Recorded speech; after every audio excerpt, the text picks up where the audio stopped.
tired? No. Yeah. Good. You're not allowed to be tired. I flew in from Sweden last night, got back to my home at 2 o'clock in the morning, got out for a run at 6 o'clock in the morning, then went to the gym, then drove all the way down here, hit the room, got changed, and now I'm still here. I've got loads of energy. So you've got no excuse, okay? You're going to clap and cheer and laugh and do all that good stuff that we're going to do. It's actually a different one. I've got 2 presentations today, which is a privilege. And the first one is that I'm going to talk through a new product that we've launched, which you might be aware of. Oh, Steve, are people aware of the new product? I received one today. You received one today? How good is that? So that's what we're going to talk through. Multify. There was an online event where there was a kind of online launch, and back at Director Trip we did the reveal of this product. And now I'm going to talk you through that, and then later on, in the second section, I'm going to talk about a few more kind of general things in the context of Zinzino and what we do in the product team, and what inspires us, and what we're focused on, and what we're trying to achieve with all you good people. And now I'm going to see, because I can see stuff changing on the screen, what would happen if I press this button? A lot of my life has been driven by that question. Let's have a go. Oh, magic of technology. So we're going to go through Multify. But before we do, I think I've got 40 minutes and there's no timer, so best of luck everyone. Hope you brought sleeping bags. Before we do, I want to put this into context, because there's been something that has really irritated me for a long, long time, and it might actually be some of the people in this room. It's people who have children but aren't prepared to be parents. So it's people who ask me questions, and I've been doing this from way before Zinzino. I've been working in health and fitness, and I've been attending seminars and conventions and everything all over the world, talking about different things, representing different organisations. And for those of you who don't know, a big part of my work is centred on type 2 diabetes. And up until 2004, there wasn't a single reported case of a child having type 2 diabetes in the UK. And now they make up almost 15% of all new diagnoses. And so regularly I get asked, well, why has this happened? There's no mystery. It's parents who can't say no. When the child says, can I have a litre of Coke? And because you want to be the best friend, and you want to be nice, you say, yes, of course you can. Or because you want to keep looking at your phone. Whatever it is that enables you to just say yes, when actually you should be a parent. And I've had people come to me at events and speak to me and say, I know, but when I say no, they just really get upset and you keep insisting on it. I go, yeah, you've got to win that fight. Remember, you're the parent. You can't outwit your child. You can't be stronger than them. Have more discipline. Back what's the right thing to do. And people don't like that response. They want a magic answer. And then you'll say, well, what are your children like? And I say, my children are like yours. They are subject to all the same advertising. Their friends want to do all the same kind of things. It's all the normal stuff. The only difference is, I don't care if they hate me. That's it. Because they'll get over it, especially come pocket money day, or Christmas, or a birthday, or when they want to have something to eat. Because the other classic one is when people say, well, I tried to give them stuff, good stuff, but they won't eat it. What would you do? You starve them out. Don't give them anything. They'll eventually give in, I promise you. Hunger's a great motivator. But people don't. And why? Well, actually, in all honesty, it is tough. It is tough. Before we look at this product, I want to make you really clearly aware of something. And that is who owns the narrative of food all around the world. And I'm really fortunate in what I do. I travel a lot. I go to different countries, different cities, different towns, all the time. And when I do, particularly when it's a new place I've never been before, I go and conduct the same informal assessment. And I stand in the centre of the busiest part of the town, and I look around, and I see who owns the conversation.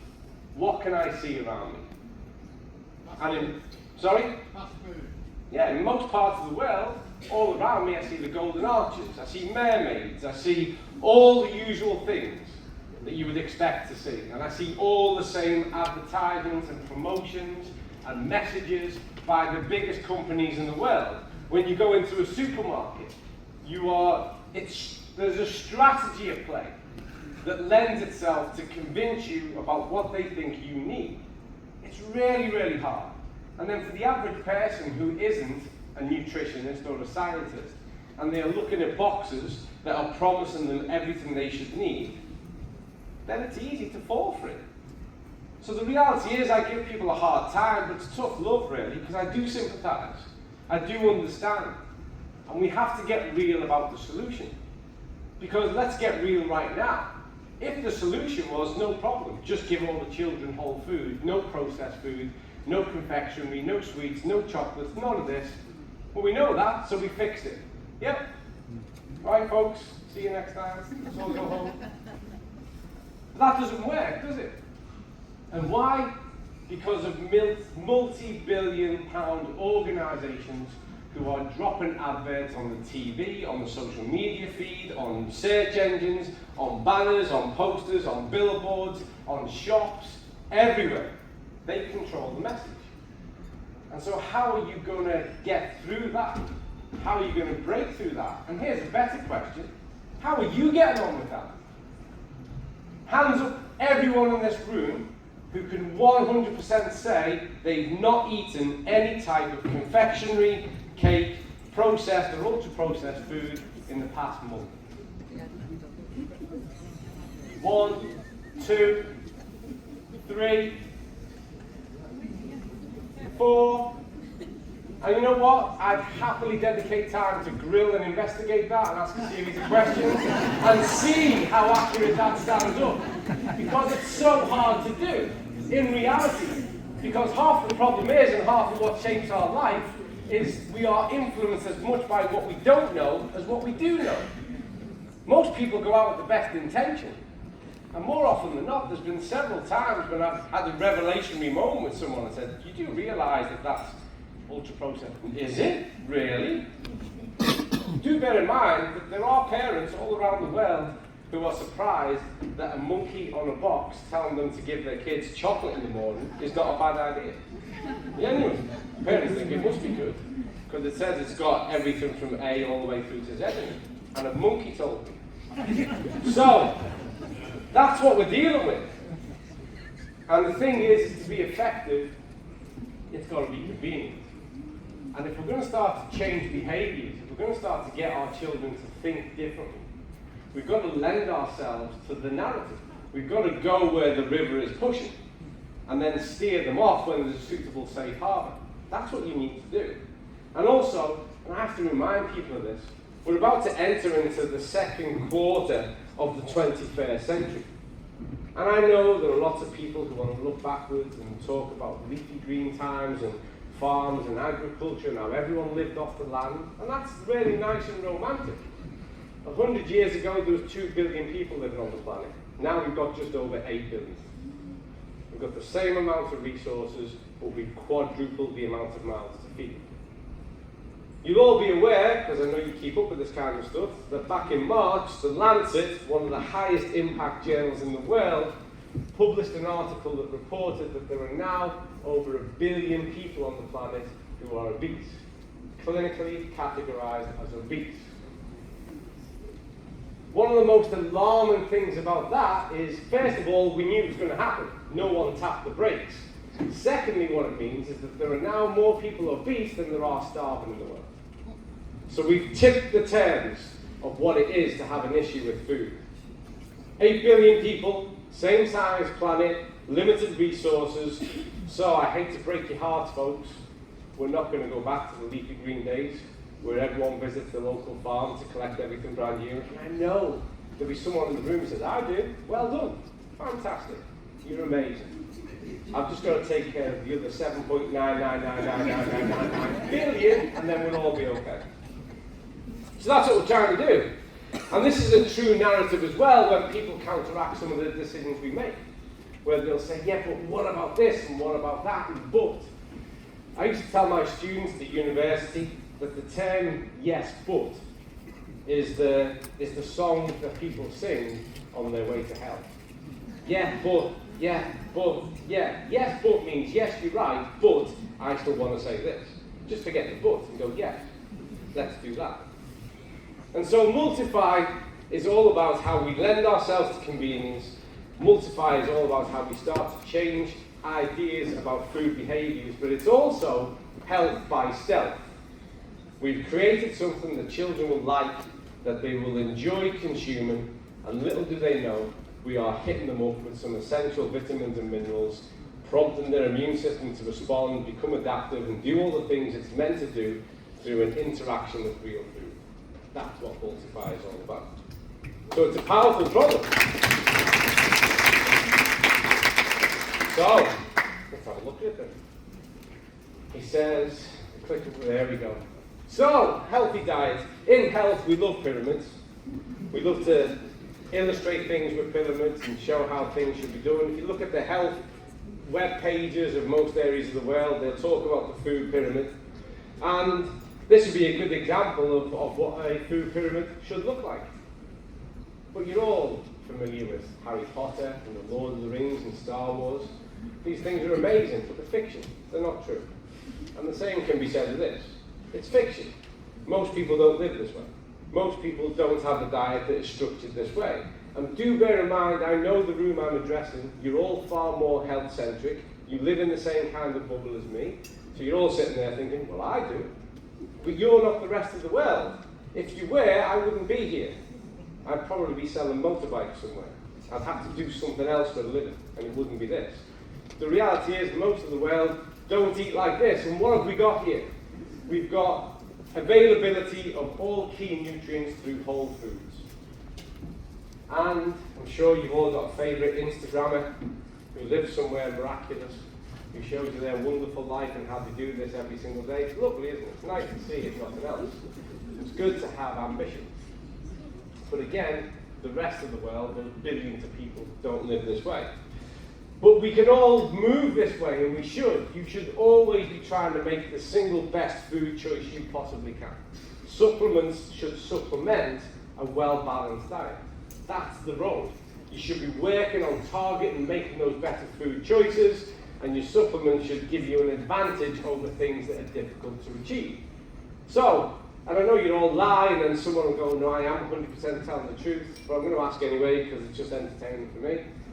How many people in the room definitely consume at least 2 litres of straightforward water every single day of the week? Fantastic. You see, you're in a bubble. That's not how most of the world is. So I know I'm singing to the choir. I'm preaching to the converted. Okay? So you've got to now take a leap of faith. The rest of the world doesn't look like this. How many people can say that they have 5 servings of fruit and veg every single day? Okay, less people. When we go up a step now, when we start to look at our fibrous carbohydrates, how many people are making sure that they get things like quinoa and porridge oats, and that they're getting good sources of whole grains every single day? Okay, similar to the veg intake group. And then we get up here now, and we get into our dairy stuff, and we get our lean proteins, and we get our dairy sources of proteins. How many people are targeting them and those dairy fats?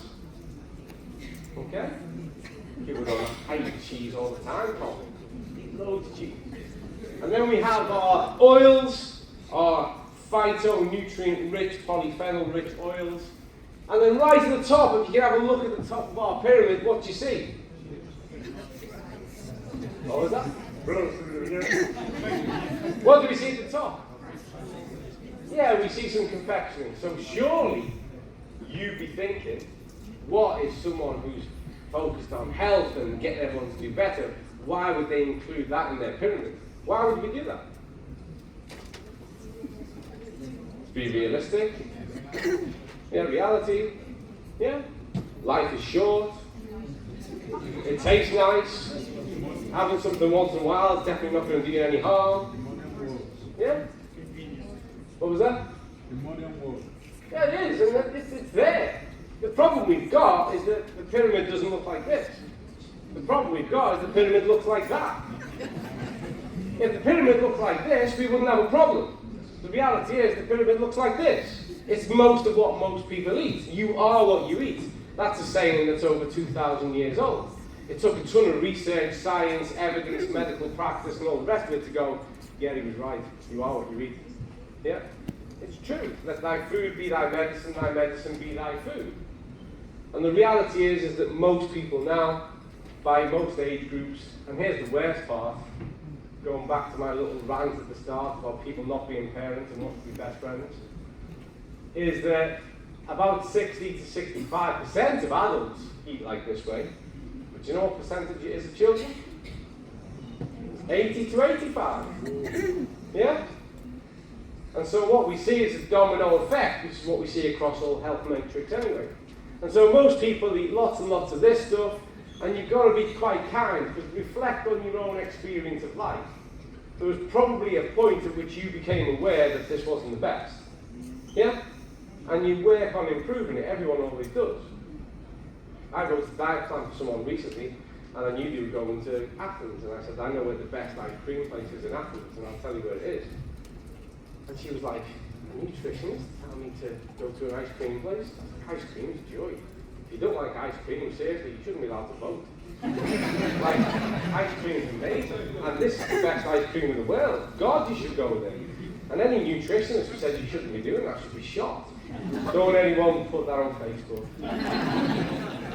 Actually, no, put it on Facebook. Put just that bit on Facebook. But the reality is that most people are consumed by this. And this creates two problems. One, it's devastating with regards to our general health. But what's the other problem this has created? Addiction. Yeah, you can't get addicted to food, and then there's always someone goes, oh, you're addicted to carrots. No, you're not. You just really like them, you know they're good. You literally have a physiological addiction to this. It's not the same as your liking for broccoli. So you can get addicted to it, but what's the other thing that this has created? It's a perception. Convenience, parts of convenience. This makes this stuff look expensive, because this is really, really cheap. Yeah? So people say, health food's really expensive. No, crap food's really, really cheap. And they're still making billions off it. What does that tell you? That's the reality. So this is altered and it's skewed perspectives. So now people go, it's hard, it's more difficult. This isn't a talk about that, but I promise you now, and you may have experienced this yourself, there is a tipping point in the transformation of a diet. So when you progressively move away from less reliance on processed and ultra-processed foods, and you move towards whole foods, have any of you experienced the common factor that happens pretty much to everyone? Feel better and disappear, more energy, you lose weight, sleep better, and you're less driven by your appetite. You don't have the constant need to eat.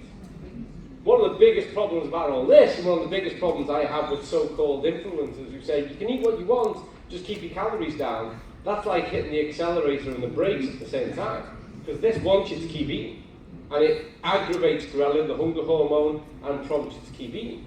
And once you make that shift over, you start to be less led by your appetite, and you get all that other good stuff as well. But this is how people eat.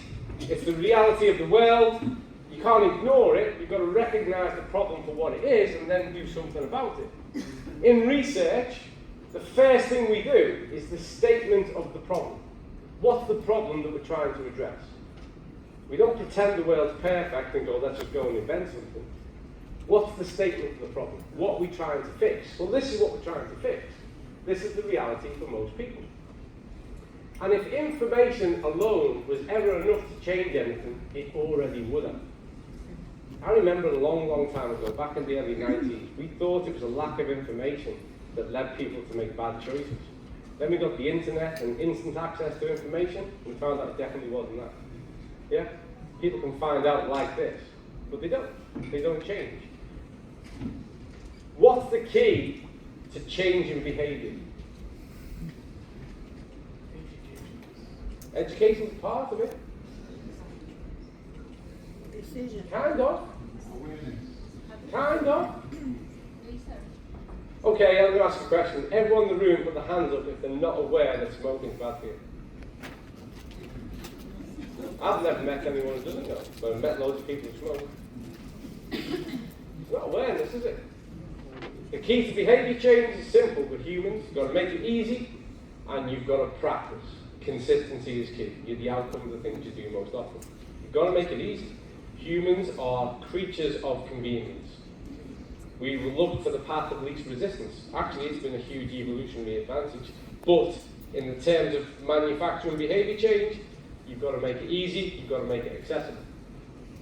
And so, if the clicker works, you have to recognise this is the landscape that people are navigating through. There's a different talk I do, which is where I compare the left and right side of the cereal aisle in the average UK supermarket. And you see a distinct difference. In the cereal aisle, it's a fascinating place to be, because the adult side normally has 2 or 3 shelves. It's big. And they'll have some offers on things, and they'll have things like special K, promising you'll be slim if you eat 20 packets of it, and all that kind of stuff. They'll have things that are packed with protein, because you all know if you shove enough protein in it, it's amazing. And on the other side, you'll have 4 or 5 shelves. And that's where all the children's items are.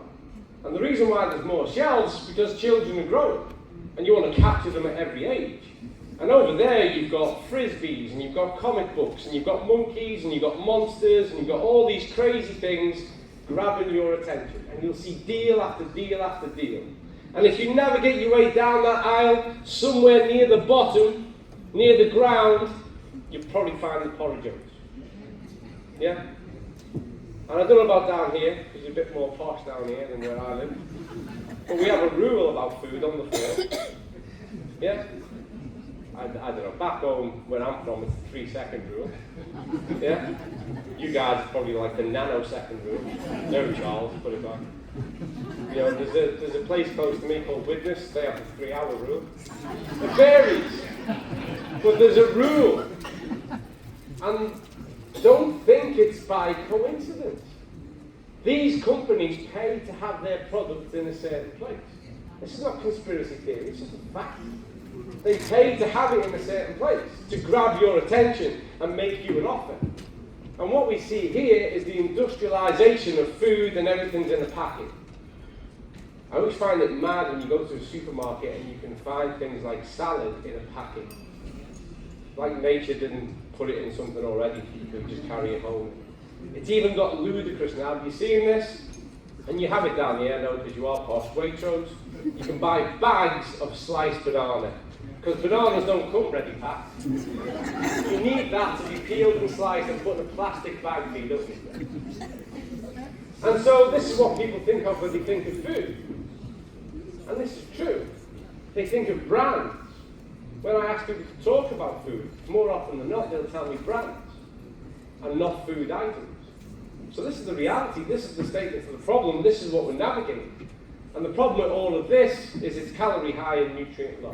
Not only that, because of something called the food matrix, because the body's really canny and it's learned how to, take nutrients from nature. We've been on the planet a long time. And so our body, there's an interaction through the oral biota. This stimulates activity within the gut biota, upregulation of certain enzymes. The body gets ready to receive certain things. So not only are the nutrients insufficient, there's no pathway that says you have to get ready to receive this. So most of what happens here is lots of energy, low nutrients. And that's the mechanism that we work. And people consistently overconsume. So, let's have a look at the statistics then. How much of children's energy is from ultra-processed foods? In the UK, on average at the moment, it's 61 to 68%. So when we talk about children now, we are talking about children beneath the age of 16, okay? So it's a purely child category. USA, 58 to 61. Another interesting statistic that was published in Nature, which was in February this year, is that less than 7% of North Americans are in good metabolic health now. So over 93% of Americans have got poor metabolic health. And whatever happens there, typically happens. Australia, 47 to 54. Brazil, 31 to 49. Mexico, Belgium. So we see a sliding scale, and we're winning a race no one wants to win. Well done, the UK. Come on, rule Britannia. Yeah? That's where we're ranked from. and the situation's only getting worse. If we add in the 16 to 18 category, which in my mind, living with an 18-year-old is definitely still a child, then we go to 85%. Yeah. Because what happens? I'm a nutritionist, somewhat known as a nutritionist. My children have grown up in a home living with a nutritionist and a sports scientist, and I control 99% of what they do and eat and think about food. But they're humans and they're normal, so what do you think happens the minute they're 16, they've got pocket money and they've got their friends? Yeah. All the usual stuff, the rebellion, yeah, I'm going to show you, all that stuff. Yeah, because they're just kids. Thankfully not Mackie D's. They have gone to other ones, but they know how much I hate that. So because they still love me, they won't do that. They know that we see it as a personal one. I think they've done even one that's just as bad, which is eat from a bucket, Kentucky Fried Newtons. But there we go. One off. But this is how we look. Okay?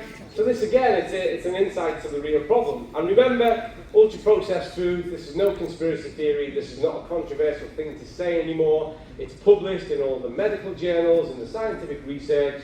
There are media books getting published about it now. Ultra-processed food is not technically food. It's a food-like substance, defined by being characteristically high in calories, very low in nutrients, and actually defunct in its nutrient provision, and lends itself to a level of physiological addiction. So we know that ultra-processed food is not technically food, but it's the majority of what people eat. It is now. So, I don't mind. We're going to change. This is a first. In all my years of presenting, I've never had to change clickers, change microphones. All the alcohol. Yeah. I've not done a Bucks Fizz either and changed pants. It might happen one day. I'd welcome it. Right. So let's spend a little bit of time on this. We've got increased energy intake. We have a huge issue with regards to overweight and obesity, and starting at a younger age. The average amongst children now is a 10% increase every 10 years. And it was exacerbated by COVID, so we saw an acceleration in COVID because people were mobilised less, doing more at home, and food for the sake of breaking boredom became more of a feature. So there's been this bit of a spike and a blip, but technically what we're seeing is a 10% increase every 10 years. We get suboptimal dietary habits because we are creatures of habit. This is the important thing. What we learn at home, we typically carry on into life. Most people, when asked, will reminisce romantically about their home-cooked meals, even if they were abysmal. But they had them at home. It's got this nostalgia attached to it and this rose-tinted spectrum. But more importantly, we create nutrient imbalances. And this, we have measurable outcomes on with regards to then things like symptomatic alterations. Young adults who are dealing with mental health crises, who are dealing with different types of gut disorder like IBS. We're starting to see things like metabolic syndrome, type 2 diabetes, pronounced risk of certain chronic diseases.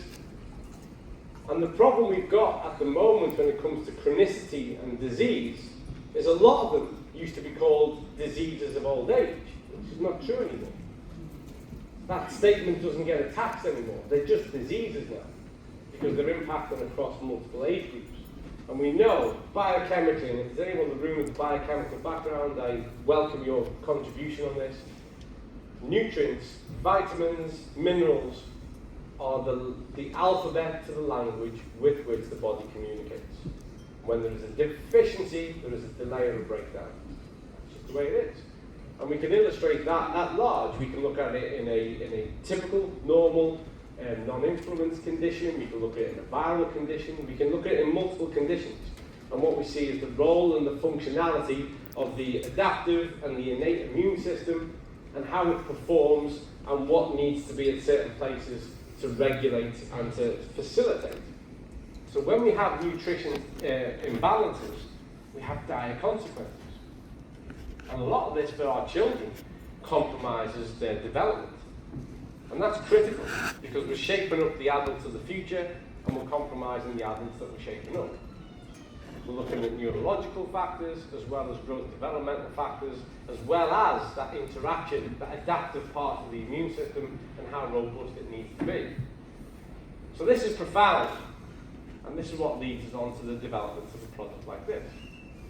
Clicker works well better. Round of applause for the new clicker.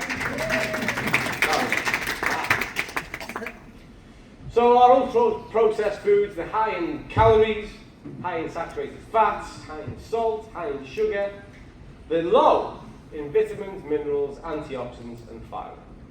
You probably know this, given the room that I'm speaking to, but most people in the UK consume less than 50% of the recommended dietary fiber intake per day, every single day. Less than. And this isn't a conversation about gut health, but you probably are aware that it's those dietary fibers that nurture and foster a good, healthy gut. It feeds those bacteria that are functioning on your behalf. And so it's insufficient. So we get poor gut development. That notion of you are what you eat, and I promise you now, the gut is the centre of the human universe.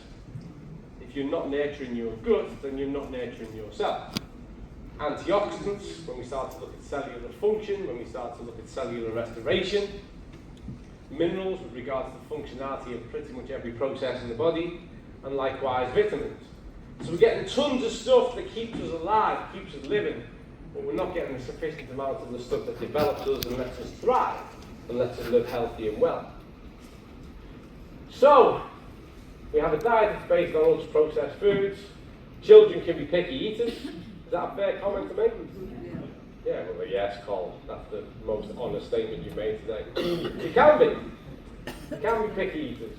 And then back with that, you've got, as I started off with, some not making any accusations, but some parents aren't prepared to take on the challenge and insist and encourage the best behaviour and push it through.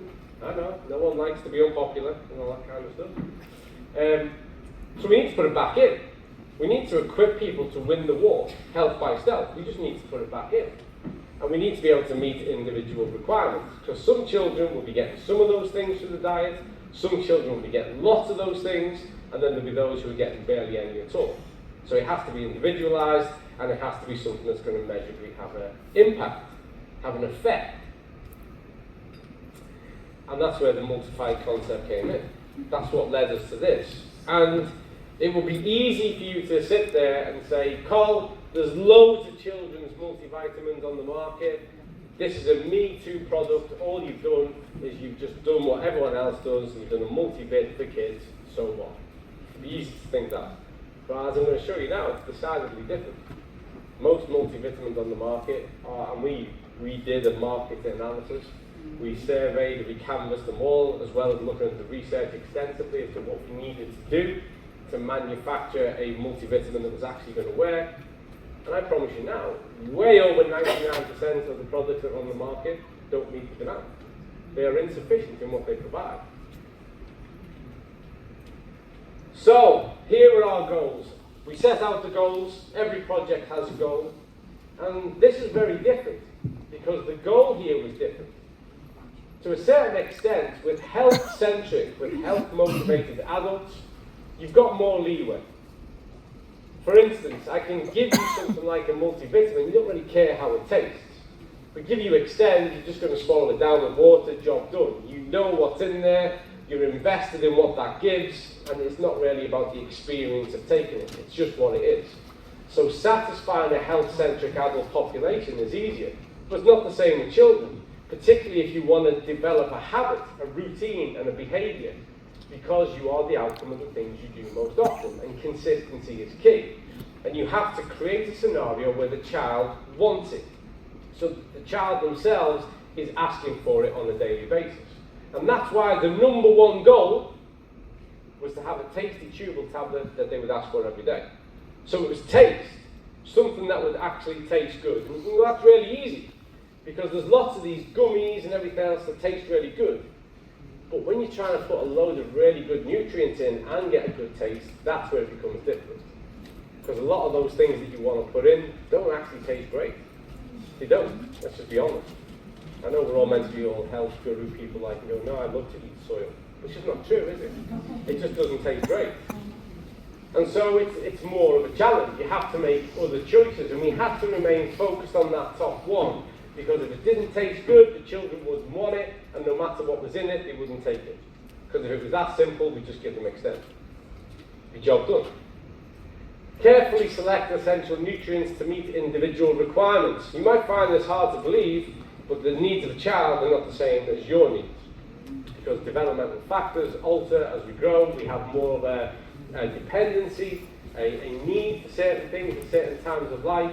And so you've got to be selective and not just do what everyone else does and says, we've got 10,000% of the recommended daily allowance of vitamin C. Brilliant. Great. The easiest one to achieve. Well done for that. So you've got to be really selective. We want to support immune system growth and development. We don't want to replace it. We're not trying to create addiction. We're trying to facilitate normal adaptation, growth and development so that our children grow to have really robust, well-functioning immune systems and reach their growth potential. And then we want to empower families by creating healthy habits. You know, everyone's entitled to their opinion, and there's some uber clever people who have a different opinion to mine, and I respect that, and I'm happy to debate that in an open forum. There are people who would write a manifesto about how we could change global agriculture so that it could wholeheartedly and ethically meet with the current demand. I disagree. I've looked at the statistics, I've looked at the evidence, I've looked at the research, and it doesn't stack up. There are way too many questions to be answered. To me, it's a pipe dream. But the reality is that we can change health today, and we can change it tomorrow, and we can keep investing in fostering good health immediately. We don't need a whole stock systematic change from a multi-billion-pound organisation that is already making tons of money off doing something that's not the same. So we can bring about change right now. So, here it is. Have a look at the product spec. You've all got it. Everyone's got a packet of it, or I'm assuming that's what's happened. Or is it just given out to people that we like? Just curious. That might be the case. Did you get one? Then we definitely give it to everyone. So, everyone's got a copy of it, yeah? So, what have we got? Let's have a quick look at it. I've got loads of time. Loads of time. So, we've got vitamin A. We've got thiamine, we've got riboflavin, niacin, canceric acid, vitamin B6, folic acid, B12, we've got C, we've got D, we've got E, we've got K, we've got zinc, iodine, beta-glucan, which is what I really want to focus on, and we've got choline. We've got the reference values against them, where we see 100% and 50% in some instances, and you might say, well, I know the product in my local supermarket that's 100% on everything. Yeah? That must be better. And it's half the price. Yeah? Doesn't work. Your body works off a pretty crude snatch and grab principle. And if you are nutrient deficient, and given the circumstances of what your body's pretty much dealing with there and then, if there is a key deficiency in your nutrient deficiency, and you overwhelm it with a multivitamin that is equally packed with everything, your body will grab the one it wants and it'll pee out the rest. That's it. And also, if you don't prime the immune system to draw down, because remember, all we're doing is increasing the circulating amount of vitamins to make them available upon need. But if there's no need, the body will draw less of them down. And that's where the beauty of the beta-glucan comes in. Because the beta-glucan functions as an immune primer. So it aggravates the system a little bit. Not sufficient to cause any harm, but it certainly stimulates and wakes it up. So that the body recognises these circulating vitamins and minerals and sees the case of drawing them down. It's not overwhelmed by a case of need, by one being massively in excess to the other. And because we do it daily, we eliminate the snatch and grab process. So it's really, really clever. It's really, really clever in how it functions and what it does. The second one I want to draw your attention to is choline. Are you all aware what choline is? No? So choline is it's an essential nutrient, it's a bit of a wonder nutrient, and it's also highly implicated with regard to neurological development. And we're not just talking about brain factors of neurological development, we're talking about coordinated factors of neurological development. So there are a number of trials across the world that showed revealing and remarkable results in the case of certain child-orientated cognitive dysfunction, where they've introduced choline and seen manifest huge improvements and change. So choline has a profound effect from a neurological point of view, and we've put a reasonable dose in there in order for the child to be benefiting from that on a daily basis. So what we have is every bit as intelligently thought out as Extend. And I listened to the introduction at the start from Jay and Kate, and I know that most people think I'm here because of balance oils, and balance oil caught my attention because I was working on an omega-3 project. But the real reason that I took Zinzino seriously all those years ago was Extend and Extend Plus, because they were and remain to be the most intelligent multivitamins in the world. And when I looked at that, I had this moment of going, if a company is prepared to invest its time and resources and intelligence on developing a multivitamin like that, then that's a company that can probably achieve anything with regards to 21st century supplementation. And off the back of that, the same thinking, the same reasoning, the same intelligence developed this, which was this notion of let's consider the needs of a child, a need of a developing child, and remember that what we want is consistency and to break habits and create new behaviours. We want to have a product that a child will enjoy taking, that is health by stealth, that is going to put these key essential nutrients in there on a daily basis, because you are the outcome of the things that you do most often, and consistency is key. It's a funny place to work health. Hands up in the room, everyone who spent 30 years working in health. Got a few. Got a few. Humans are funny, aren't they? The longer I spend around them, the more I wonder if I am one. True. Humans are really funny. 20 years abusing themselves, neglecting themselves, ignoring themselves, and then they want to be fixed in a week. I don't feel any better. I've been taking it for 2 hours. It's funny, isn't it? You wouldn't believe the amount of emails I get around about May time saying, how can I lose enough weight because I'm going on holiday and I want to look good in a bikini in July. That's not for men. Is that from men? Humans are funny. Humans are really, really funny. Really funny. I get it now, being the age I'm at, and we've all got Facebook and Instagram and these social media places where we keep in touch with the people we grow up with. And I have friends who I went to school with who'll go, you know what, Carl, I did the couch to 5K, and I go, brilliant, well done, superb. And they go, but I've had a look at your Strava times, and I still can't do that. And I go, the difference is, mate, is like when we were going to PE as kids, age 11 and 12, I never stopped. So all these years in between, whilst you've been off to Magaluf and you've been doing all the rest of everything you've done, I just kept doing this stuff. It's going to take a bit of time. Just keep at it. Keep at it and review it in a year or 2 years' time or 3 years' time. Be thinking about what you're setting up for in the future. Plan ahead as to what you're investing in for yourself, not what you're just acutely trying to fix right now.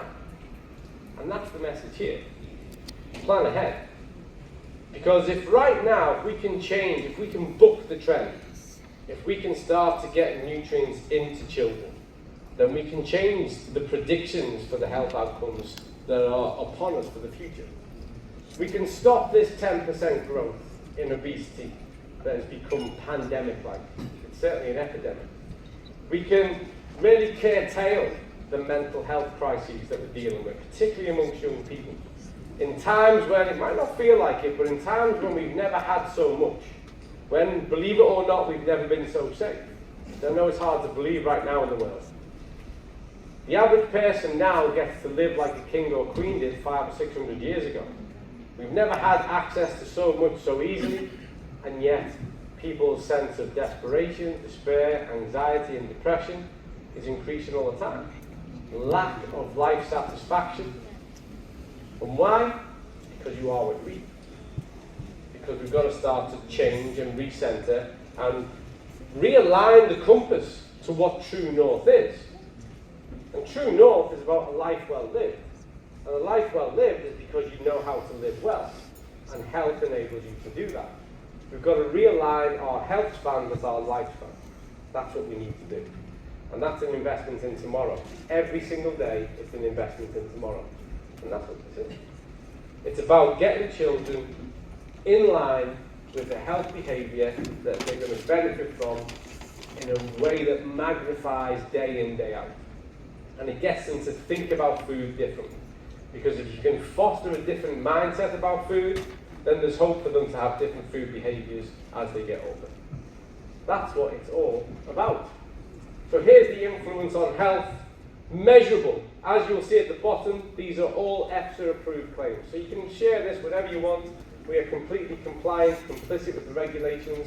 We're not making snake oil claims here. Every single thing we comment on here is aligned to approved EFSA claims. Immune system, growth of children, growth and development of bone in children, energy yield and metabolism, cell division, we know a little bit about that, DNA synthesis, hormonal activity, cognitive function, mental performance, psychological function, reduction of tiredness and fatigue, vision, skin, bones, hair, teeth, heart function, blood formation and clotting, mucous membranes, nervous system, absorption of metabolism of nutrients, and protection of cells from oxidative stress.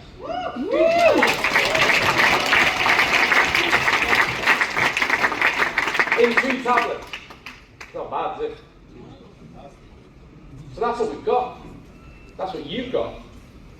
And I think for any parent in the room, or for any parent you know, the reality of what you've got is an opportunity to change the statistics.